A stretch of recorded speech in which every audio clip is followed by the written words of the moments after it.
ನಾಶನಕ್ಕೆ ಒಳಗಾದ ಜೀವಿತ ವ್ಯರ್ಥ ಪ್ರಯಾಸ, ನಿರಾರ್ಥಕತೆಯೇ ಪಾಪದ ಫಲ.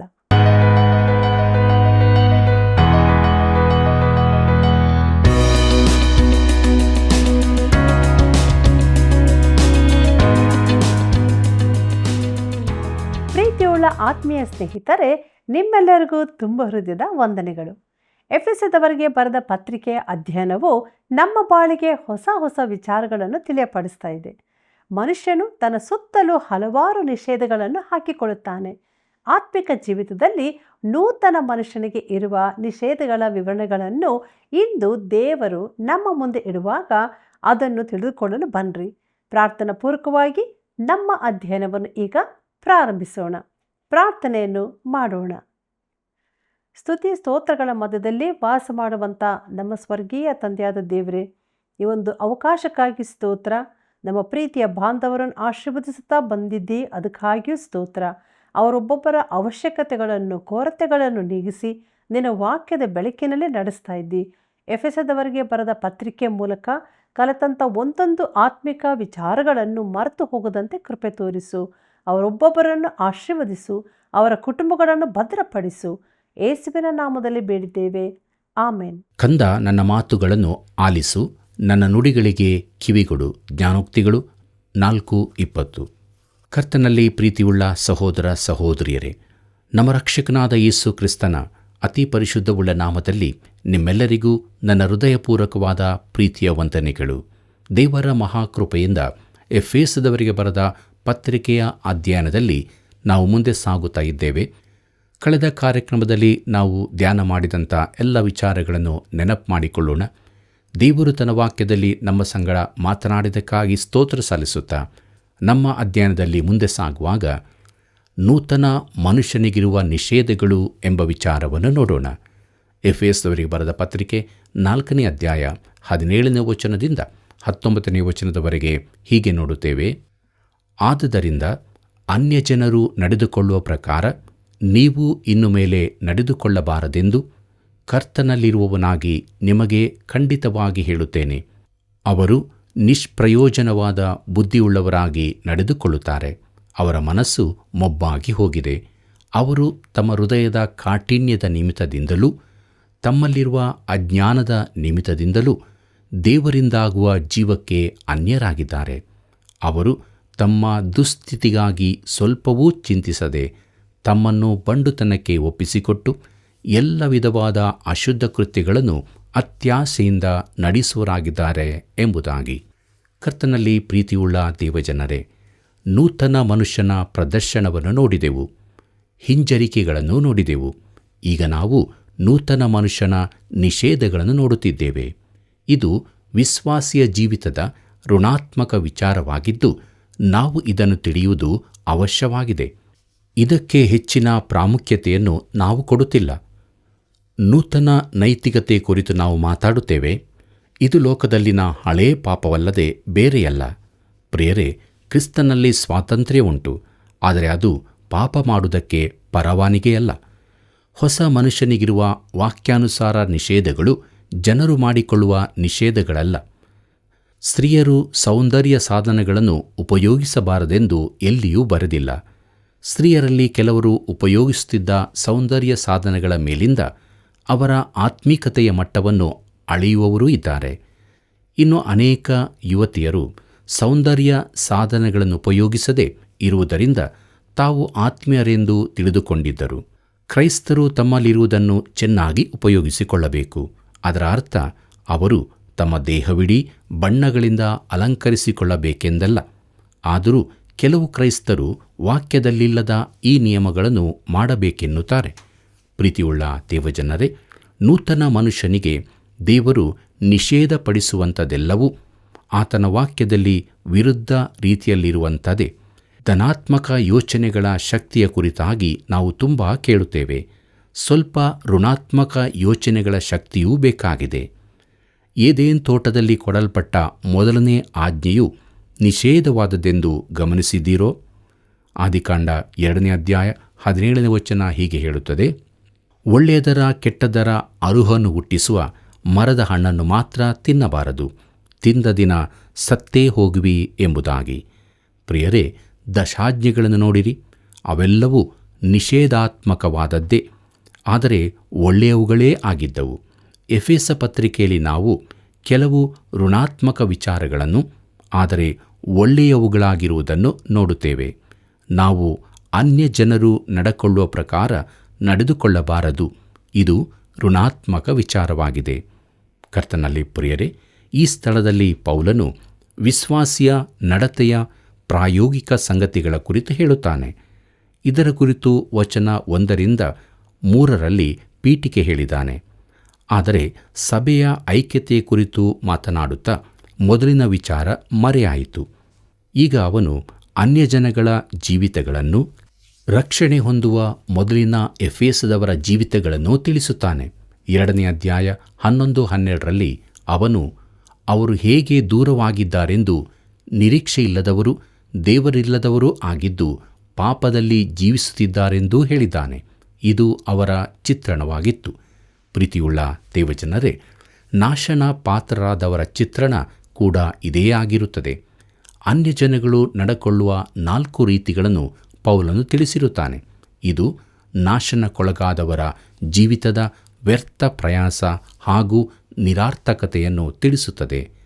ತಮ್ಮಲ್ಲಿರುವ ಅಜ್ಞಾನದ ನಿಮಿತ್ತದಿಂದಲೂ ಎಂಬುದಾಗಿ ನೋಡುವಾಗ, ಪಾಪಗಳಿಂದ ತೃಪ್ತಿ ಸಿಗುತ್ತದೆಂಬ ವ್ಯರ್ಥ ಭ್ರಮೆಯಿಂದ ಎಷ್ಟು ಮಂದಿ ಈ ರೀತಿಯ ಜೀವಿತ ಜೀವಿಸುತ್ತಿದ್ದಾರೆ ನೋಡಿರಿ. ಪ್ರಿಯರೇ, ಅನೀತಿಯನ್ನೇ ಜೀವನ ಶೈಲಿಯೆಂದು ನಂಬಿಸುವವರಿಂದ ದಾರಿ ತಪ್ಪಿಸಲ್ಪಡುತ್ತಿರುವ ಯುವಕರನ್ನು ಕಂಡು ನಾನು ಕನೀಕರಿಸುತ್ತೇನೆ. ಒಬ್ಬಳು ಹುಡುಗಿ, ಮದುವೆಯಾಗದವಳು, ತನಗೆ 2 ಗರ್ಭಪಾತಗಳಾಗಿವೆ ಎಂದು ಹೇಳಿದಳು. 2 ಶಿಶುಗಳ ಕೊಲೆ. ದೇವರು ತನ್ನ ಮಕ್ಕಳಿಗಾಗಿ ಉದ್ದೇಶಿಸಿದ್ದ ಸಂತೋಷದ ಜೀವಿತ ಇದಲ್ಲ.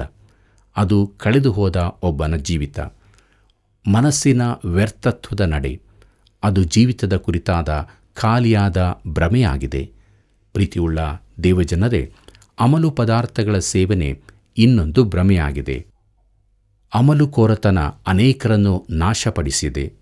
ಇಂಥ ಅಮಲು ಸೇವಿಸುತ್ತಿದ್ದ ಮಹಿಳೆಯೊಬ್ಬಳು ನಮ್ಮ ಸತ್ಯವೇದ ಅಧ್ಯಯನ ಕಾರ್ಯಕ್ರಮಗಳನ್ನು ಕೇಳುತ್ತಿದ್ದು, ಈಗ ಆ ದುರ್ವ್ಯಸನದಿಂದ ಬಿಡಿಸಿಕೊಳ್ಳಲು ಹೆಣಕಾಡುತ್ತಿದ್ದಾಳೆ. ಆಕೆ ಹೇಳುತ್ತಾಳೆ, ಈ ರೀತಿ ಅಮಲು ದ್ರವ ಕುಡಿಯುವಂಥದ್ದು ಬಹು ಸುಧಾರಿತವೆಂದು ಕಂಡಿತು ಎಂಬುದಾಗಿ.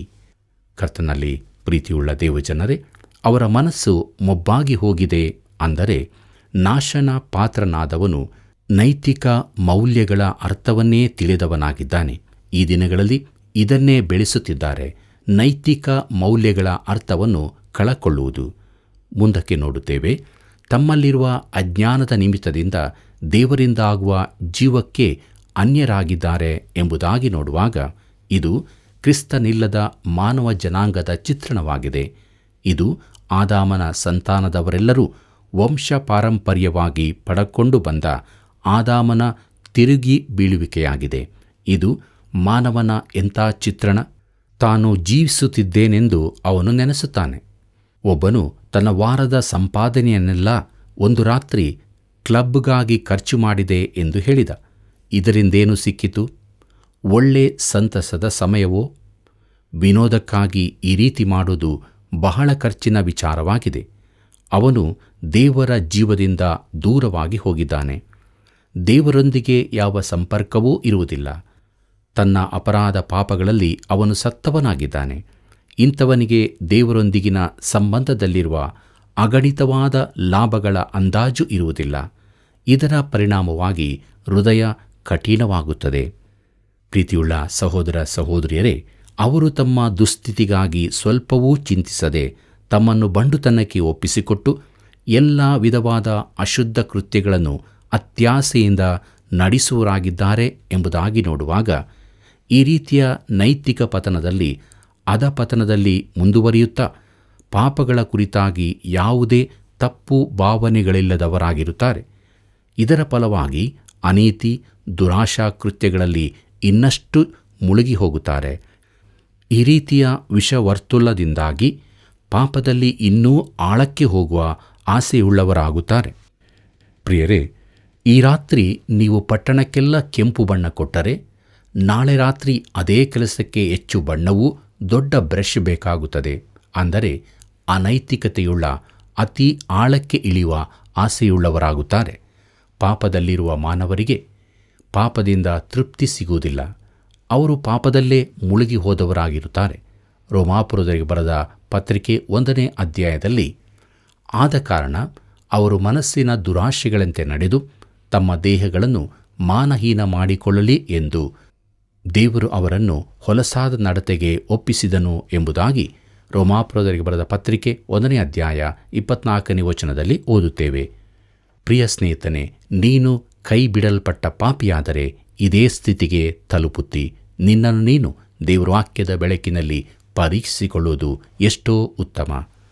ಎಫೆಸದವರಿಗೆ ಬರೆದ ಪತ್ರಿಕೆ 4ನೇ ಅಧ್ಯಾಯ 20 ಮತ್ತು 21ನೇ ವಚನವನ್ನು ಗಮನಿಸಿರಿ. ಅಲ್ಲಿ ನಾವು ಹೀಗೆ ನೋಡುತ್ತೇವೆ, ನೀವಾದರೂ ಕ್ರಿಸ್ತನ ಧರ್ಮವನ್ನು ಅಂಥದೆಂದು ಕಲಿತುಕೊಳ್ಳಲಿಲ್ಲ. ಆತನನ್ನೇ ಕೇಳಿದಿರಲ್ಲ, ಆತನಲ್ಲಿಯೇ ಉಪದೇಶ ಹೊಂದಿದಿರಲ್ಲ ಎಂಬುದಾಗಿ. ಕರ್ತನಲ್ಲಿ ಪ್ರಿಯರೇ, ಅನ್ಯಜನಗಳ ಜೀವಿತದೊಂದಿಗಿನ ವ್ಯತ್ಯಾಸ ಇಲ್ಲಿ ತಿಳಿಸಲ್ಪಟ್ಟಿದೆ.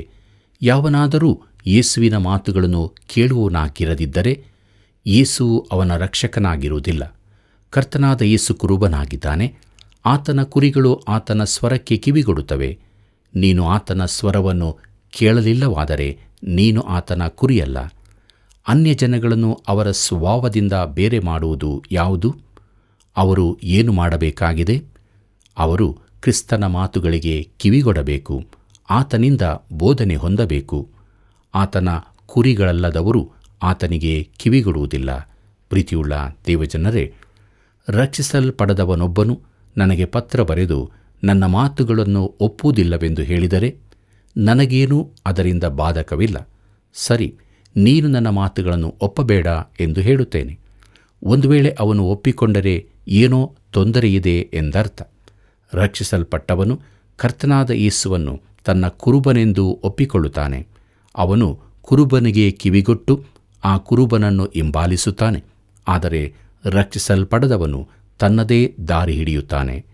ಯೇಸುವಿನಲ್ಲಿರುವ ಸತ್ಯೋಪದೇಶ ಎಂಬುದಾಗಿ ನೋಡುವಾಗ, ಆತನ ಈ ಲೋಕದ ಜೀವಿತವನ್ನು ಯಾರೂ ಅನುಸರಿಸುವುದು ಕಷ್ಟಕರವಾದರೂ ಯೇಸುವಿನ ಜೀವಿತವು ವಿಶ್ವಾಸಿಗೆ ಮಾದರಿಯಾಗಿದೆ. ಯೇಸುವು ಆ ದಾರಿಯಲ್ಲಿ ನಡೆದ ಪ್ರಥಮನು.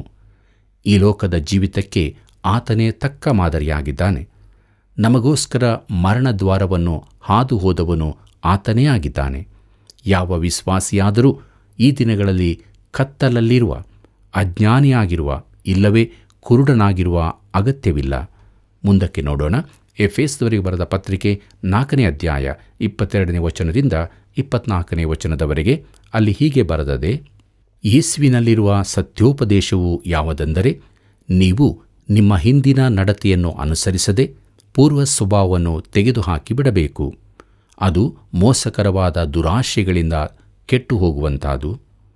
ನೀವು ನಿಮ್ಮ ಆಂತರ್ಯದಲ್ಲಿ ಹೊಸಬರಾಗಿ ನೂತನ ಸ್ವಭಾವವನ್ನು ಧರಿಸಿಕೊಳ್ಳಿರಿ.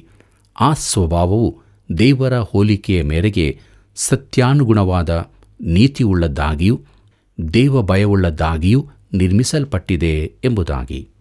ಕರ್ತನಲ್ಲಿ ಪ್ರಿಯರೇ, ಹಿಂದಿನ ನಡತೆಯನ್ನು ಅನುಸರಿಸದೆ ಪೂರ್ವ ಸ್ವಭಾವವನ್ನು ತೆಗೆದುಹಾಕಿಬಿಡಬೇಕು. ಅದು ಮೋಸಕರವಾದ ದುರಾಶೆಗಳಿಂದ ಕೆಟ್ಟು ಹೋಗುವಂತಾದು ಎಂಬುದಾಗಿ ನೋಡುವಾಗ, ನೀವು ನಿಮ್ಮ ಆಂತರ್ಯದಲ್ಲಿ ಹೊಸಬರಾಗಿ ನೂತನ ಸ್ವಭಾವವನ್ನು ಧರಿಸಿಕೊಳ್ಳಿರಿ ಎಂಬುದೇ. ಹಳೆಯ ಮನುಷ್ಯನನ್ನು ನಾವು ತೆಗೆದುಹಾಕಬೇಕು. ನಮ್ಮ ಉಡುಪುಗಳನ್ನು ಬದಲಾಯಿಸಿದಂತೆ ನೂತನ ಸ್ವಭಾವವನ್ನು ಧರಿಸಿಕೊಳ್ಳಬೇಕು. ಅದು ಕೊಳಕಾದ ಹಳೆಯ ಉಡುಪನ್ನು ತೆಗೆದುಹಾಕಿ ಹೊಸದಾದ ಬಟ್ಟೆ ಹಾಕಿಕೊಂಡಂತಿದೆ. ಈ ಹಳೆಯದನ್ನು ತೆಗೆದು ಹೊಸದನ್ನು ಧರಿಸಿಕೊಳ್ಳುವುದು ನಮ್ಮ ಸ್ವಪ್ರಯತ್ನದಿಂದಾಗುವುದಿಲ್ಲ, ಇಲ್ಲವೇ ಕ್ರಿಸ್ತನ ನಡತೆಯನ್ನು ಅನುಸರಿಸಲು ಪ್ರಯತ್ನಿಸುವುದರಿಂದಲೂ ಆಗುವುದಿಲ್ಲ. ನಂಬುವ ವಿಶ್ವಾಸಿಗಾಗಿ ಈ ಕಾರ್ಯವು ಕ್ರಿಸ್ತನ ಮರಣದಿಂದಾಗಿ ಸಾಧಿಸಲ್ಪಟ್ಟಿದೆ. ನಮಗೆ ನಾವೇ ಉಡುಪು ಹಾಕಿಕೊಳ್ಳಲಾಗದ ಶಿಶುಗಳಂತೆ ನಾವಿದ್ದೇವೆ. ಒಂದು ಮಗು ತನ್ನ ಉಡುಪನ್ನು ತಾನೇ ಬದಲಾಯಿಸಲು ಆಗುವುದಿಲ್ಲವೆಂಬುದನ್ನು ನಾವು ಕಲಿತುಕೊಂಡಿದ್ದೇವೆ. ಪ್ರಿಯರೇ, ಕ್ರೈಸ್ತರಾಗಿ ಆ ಮಟ್ಟಕ್ಕೆ ನಾವು ಎಂದಿಗೂ ತಲುಪಲಾರೆವು. ಅದಕ್ಕಾಗಿ ನಾವು ಪ್ರಯತ್ನಿಸುವ ಅಗತ್ಯವೂ ಇಲ್ಲ. ಅದು ನಮಗಾಗಿ ಈಗಾಗಲೇ ಮಾಡಲ್ಪಟ್ಟಿದೆ. ಹಳೆ ಮನುಷ್ಯನು ಕ್ರಿಸ್ತನ ಮರಣದಲ್ಲಿ ಕ್ರೂಜಿಗೆ ಹಾಕಲ್ಪಟ್ಟಿದ್ದಾನೆಂದು ರೋಮಾಪುರದವರಿಗೆ ಬರೆದ ಪತ್ರಿಕೆಯಲ್ಲಿ ಹೇಳಲಾಗಿದೆ. ರೋಮಾಪುರದವರಿಗೆ ಬರೆದ ಪತ್ರಿಕೆ 6ನೇ ಅಧ್ಯಾಯ 6ನೇ ವಚನ ಹೀಗೆ ಹೇಳುತ್ತದೆ: ಪಾಪಾಧೀನ ಸ್ವಭಾವವು ನಾಶವಾಗಿ ನಾವು ಇನ್ನೂ ಪಾಪದ ವಶದಲ್ಲಿರದಂತೆ ನಮ್ಮ ಪೂರ್ವ ಸ್ವಭಾವವು ಕ್ರಿಸ್ತನ ಕೂಡ ಶಿಲುಬೆಗೆ ಹಾಕಲ್ಪಟ್ಟಿತೆಂದು ತಿಳಿದಿದ್ದೇವೆ ಎಂಬುದಾಗಿ. ಪ್ರಿಯರೇ, ಹಳೆ ಮನುಷ್ಯನು ಕ್ರಿಸ್ತನಲ್ಲಿ ಕ್ರೂಜಿಗೆ ಹಾಕಲ್ಪಟ್ಟಿದ್ದಾನೆಂಬ ಸತ್ಯದ ಬೆಳಕಿನಲ್ಲಿ ನಾವು ಅದನ್ನು ಪವಿತ್ರಾತ್ಮನ ಬಲದಿಂದ ತೆಗೆದುಹಾಕಬೇಕು. ಮಾಂಸ ಸ್ವಭಾವವು ಅಂದರೆ ಹಳೆ ಸ್ವಭಾವವು ಈ ಜೀವಿತದಲ್ಲಿ ಪೂರಾ ತೆಗೆದುಹಾಕಲ್ಪಟ್ಟಿತೆಂದು ಇದರ ಅರ್ಥವಲ್ಲ. ನಾವು ಹಳೆ ಸ್ವಭಾವದಿಂದ ಬಿಡುಗಡೆ ಹೊಂದುವುದಿಲ್ಲ, ಆದರೆ ನಾವು ಅದರಲ್ಲೇ ಜೀವಿಸಬಾರದು. ಅಂದರೆ ಅದು ನಮ್ಮ ಜೀವಿತವನ್ನು ನಿಯಂತ್ರಿಸದಂತೆ ನಾವು ನೋಡಿಕೊಳ್ಳಬೇಕು.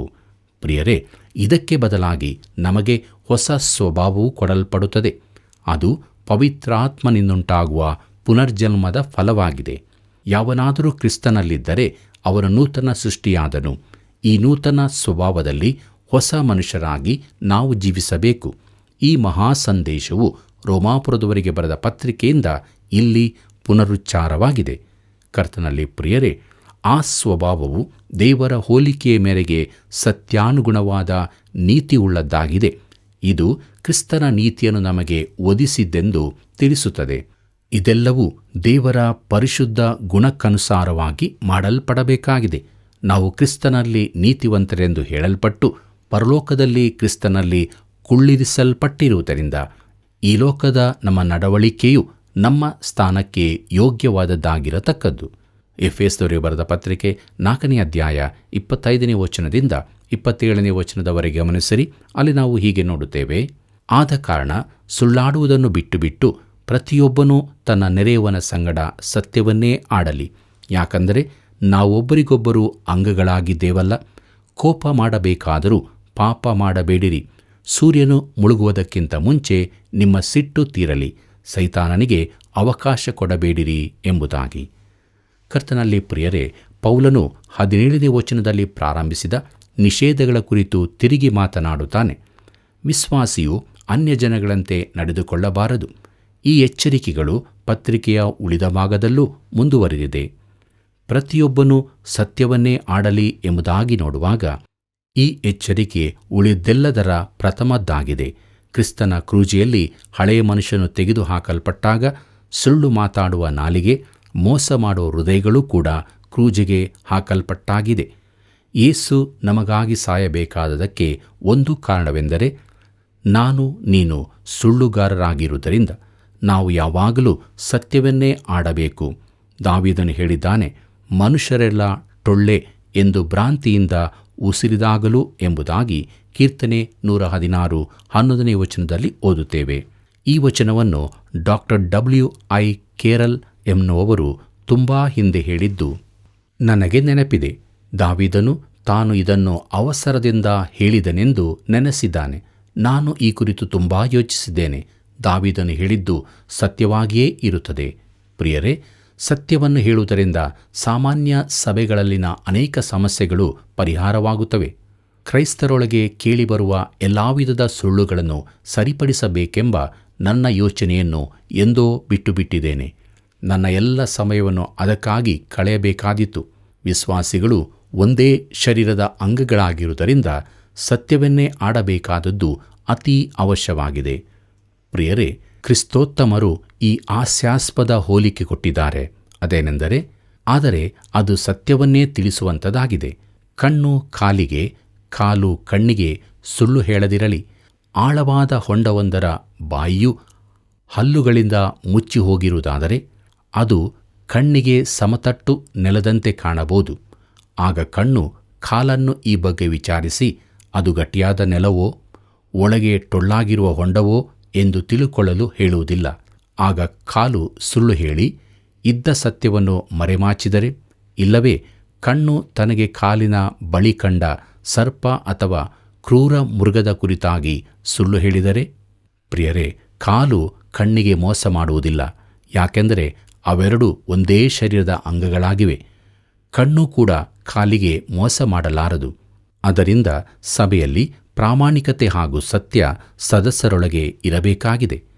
ಕೋಪ ಮಾಡಬೇಕಾದರೂ ಪಾಪ ಮಾಡಬೇಡಿರಿ ಎಂಬುದಾಗಿ ನೋಡುವಾಗ, ಕೆಲವು ಜನರ ಮೇಲೆ ಹಾಗೂ ಕೆಲವು ಪರಿಸ್ಥಿತಿಗಳ ಕುರಿತು ವಿಶ್ವಾಸಿಯು ಕೋಪಗೊಳ್ಳಬಹುದು.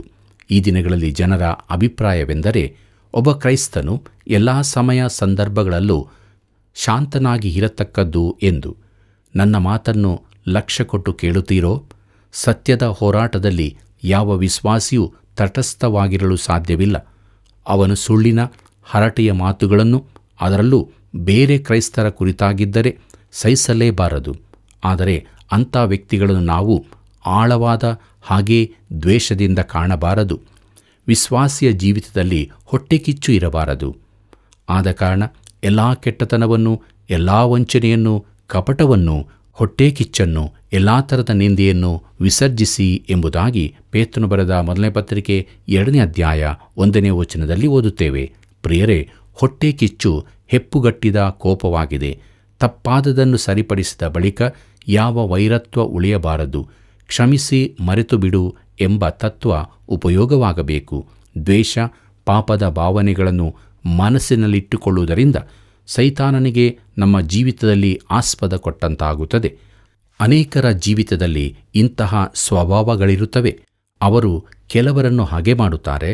ಅವರು ಆ ಭಾವವನ್ನು ಜಯಿಸಿ ಅವರನ್ನು ಕ್ಷಮಿಸುವುದಕ್ಕೆ ಸಿದ್ಧರಿಲ್ಲ. ಒಬ್ಬನು ತನ್ನ ಸುಳ್ಳನ್ನು ಬಿಟ್ಟು ಬಿಡಲು ಸಿದ್ಧನಿದ್ದರೆ ನಾವು ಅವನನ್ನು ಕ್ಷಮಿಸಲು ತಯಾರಿರಬೇಕು. ಕರ್ತನಲ್ಲಿ ಪ್ರಿಯರೇ, ಕರ್ತನಾದ ಯೇಸು ಕೋಪವನ್ನು ತೋರಿಸಿದನು. ಆತನು ಸಭಾಮಂದಿರದೊಳಕ್ಕೆ ಹೋದಾಗ ಅಲ್ಲಿ ಕೈಬತ್ತಿದವನೊಬ್ಬನಿದ್ದನು. ಯೇಸು ಏನು ಮಾಡುತ್ತಾನೆಂದು ಪರೀಕ್ಷಿಸಲಿಕ್ಕಾಗಿ ಫರಿಸಾಯರು ಆ ಮನುಷ್ಯನನ್ನು ಅಲ್ಲಿ ಇಟ್ಟಿದ್ದರೆಂಬ ವಿಚಾರ ಯೇಸುವನ್ನು ಸಿಟ್ಟಿಗೆಬ್ಬಿಸಿತು. ಮಾರ್ಕನು ಬರೆದ ಸುವಾರ್ತೆ 3ನೇ ಅಧ್ಯಾಯ 5ನೇ ವಚನ ಹೀಗೆ ಹೇಳುತ್ತದೆ. ಆಗ ಆತನು ಅವರ ಮನಸ್ಸು ಕಲ್ಲಾಗಿರುವುದನ್ನು ಕಂಡು ದುಃಖಪಟ್ಟು ಕೋಪದಿಂದ ಸುತ್ತಲೂ ಅವರನ್ನು ನೋಡಿ ಆ ಮನುಷ್ಯನಿಗೆ, ನಿನ್ನ ಕೈ ಚಾಚು ಎಂದು ಹೇಳಿದನು. ಅವನು ಚಾಚಿದನು, ಕೈ ವಾಸಿಯಾಯಿತು ಎಂಬುದಾಗಿ. ಇಂಥ ಕಾರ್ಯ ಮಾಡಿದಕ್ಕಾಗಿ ಯೇಸು ಫರಿಸಾಯರ ಮೇಲೆ ಕೋಪಗೊಂಡನು. ದೇವರು ದುಷ್ಟರ ಮೇಲೆ ದಿನವಿಡೀ ಕೋಪದಿಂದಿರುತ್ತಾನೆಂದು ಅವರು ತಮ್ಮ ದುಷ್ಟತನ ಬಿಟ್ಟು ಆತನ ಕಡೆಗೆ ತಿರುಗಿದಾಗ ಆತನು ಅವರನ್ನು ರಕ್ಷಿಸುವನೆಂದು ಬರೆದದೆ. ವಿಶ್ವಾಸಿಯ ಮನೋಭಾವ ಈ ರೀತಿ ಇರಬೇಕು. ಪ್ರಿಯರೇ, ಅನೇಕ ಸಮಸ್ಯೆಗಳಿದ್ದ ಒಂದು ಸಭೆಯಲ್ಲಿನ ಮೇಲ್ವಿಚಾರಕನು ಅಲ್ಲೇ ಉಳಿದಿದ್ದನು. ಅಲ್ಲಿ ತೊಂದರೆ, ಕಹಿಮನಸ್ಸು ಹಾಗೂ ಗುಂಪುಗಾರಿಕೆಗಳಿದ್ದವು. ಸಭಾಪಾಲಕರು ಬದಲಾಗುತ್ತಿದ್ದರು, ಆದರೆ ಈ ಮೇಲ್ವಿಚಾರಕನು ಅಲ್ಲೇ ಇದ್ದನು. ಅವರನ್ನು ತಿಳಿದಿದ್ದ ಒಬ್ಬರು ಕೇಳಿದರು, ಇಂಥ ಸ್ಥಿತಿಯಲ್ಲಿ ನೀನು ಹೇಗೆ ಇಲ್ಲೇ ಮುಂದುವರಿಯುತ್ತಾ ಇದ್ದೀ ಎಂಬುದಾಗಿ. ನಾನು ತಟಸ್ಥನಾಗಿರುವುದರಿಂದ ಅವರು ನನ್ನನ್ನು ಬೇಕಾದ ಕಡೆಗೆ ದೂಡಬಹುದು ಎಂದು ಅವನು ಹೇಳಿದನು. ಪ್ರಿಯರೇ, ಅನೇಕರು ಕ್ರೈಸ್ತರಾಗಿರುವುದೆಂದರೆ ಇದೇ ಎಂದು ಭಾವಿಸುತ್ತಾರೆ. ಕ್ರೈಸ್ತನು ಎಂದೂ ತಟಸ್ಥನಾಗಿರಲು ಸಾಧ್ಯವಿಲ್ಲವೆಂದು ನಾನು ಹೇಳುತ್ತೇನೆ. ನಾವು ಯುದ್ಧದಲ್ಲಿದ್ದೇವೆ. ಇದರ ಕುರಿತು ಮುಂದಕ್ಕೆ ನೋಡಲಿದ್ದೇವೆ. ಪ್ರೀತಿಯುಳ್ಳ ದೇವಜನರೇ, ನಮ್ಮ ಜೀವಿತ ಎಂದಿಗೂ ತಟಸ್ಥವಾಗದೇ ಇರಲಿ. ನಾವು ಯೇಸು ಕ್ರಿಸ್ತನನ್ನು ಪ್ರೀತಿ ಮಾಡುತ್ತಾ ಆತನ ವಾಕ್ಯವನ್ನು ಕೈಕೊಂಡು ನಿತ್ಯ ಜೀವದ ನಿರೀಕ್ಷೆಯಲ್ಲಿ ಈ ನಮ್ಮ ಆತ್ಮಿಕ ಯುದ್ಧದಲ್ಲಿ ಮುಂದೆ ಸಾಗಿ ಗೆಲ್ಲೋಣ. ಹೀಗಾಗುವಂತೆ ದೇವರು ತಾನೇ ಸಹಾಯ ಮಾಡಿ ನಡೆಸಲಿ. ಕರ್ತನ ಕೃಪೆಯು ಸದಾ ನಿಮ್ಮ ಸಂಗಡ ಇರಲಿ. ಪ್ರಿಯರೇ, ಒಬ್ಬ ವಿಶ್ವಾಸಿಗೆ ಕ್ರಿಸ್ತನಲ್ಲಿ ಸ್ವಾತಂತ್ರ್ಯ ಉಂಟು. ಅದು ಪಾಪ ಮಾಡುವುದಕ್ಕೆ ಅಲ್ಲ. ಕೆಲವರು ದೇವರ ವಾಕ್ಯದಲ್ಲಿದ್ದ ಇಲ್ಲದ ನಿಯಮಗಳನ್ನು ತಮ್ಮ ಜೀವಿತಕ್ಕೆ ಅಳವಡಿಸಿಕೊಳ್ತಾರೆ. ನೂತನ ಮನುಷ್ಯರಾದ ನಾವು ಹೊಸ ಸ್ವಭಾವವನ್ನು ಹೊಂದಿದವರಾಗಿ ತಟಸ್ಥರಾಗದೆ ಕ್ರಿಸ್ತ ನಂಬಿಕೆಯಲ್ಲಿ ಮುಂದಕ್ಕೆ ಹೋಗೋಣ. ಪ್ರಿಯ ವೀಕ್ಷಕರೇ, ದೇವರು ತನ್ನ ವಾಕ್ಯದ ಮೂಲಕ ನಿಮ್ಮ ಸಂಗಡ ಮಾತನಾಡಿದ್ದಾನೆ ಎಂದು ನಾವು ಬಲ್ಲೆವು. ದೇವರಿಂದ ನೀವು ಹೊಂದಿದ ಆಶೀರ್ವಾದಗಳನ್ನು ಕರೆ ಮಾಡಿ ತಿಳಿಯಪಡಿಸಿರಿ. ಸೇವೆಗಾಗಿ ಪ್ರಾರ್ಥಿಸಿರಿ, ಬೆಂಬಲಿಸಿರಿ. ಮತ್ತೆ ಭೇಟಿಯಾಗೋಣ. ನಿಮ್ಮೆಲ್ಲರಿಗೂ ತುಂಬ ಹೃದಯದ ವಂದನೆಗಳು.